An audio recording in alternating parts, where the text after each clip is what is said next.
I'm Frank, the president of Kangkong King.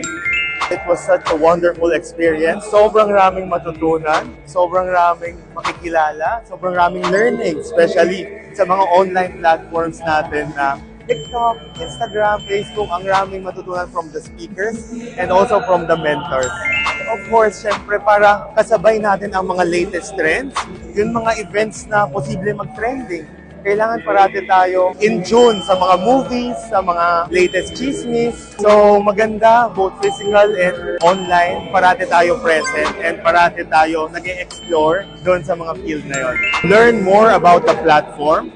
Lahat naman na monetize eh. So it depends on your marketing budget, sa mga content na gagamitin mo para sa promotion mo. And parang yung speaker kanina, si James Avante, he told us we should use emotions, happy, sad, surprise. Dapat alam natin kung where to hit the audience. Yan syempre yung mga hashtags. And of course, never stop innovating your brand in social media, sa mga trends and everything. When it comes to selling cars, definitely yung pinakamaraming user, which is Facebook. TikTok, okay rin. Shopee, Lazada, TikTok Shop. And why Facebook? Because Facebook has so many Facebook groups.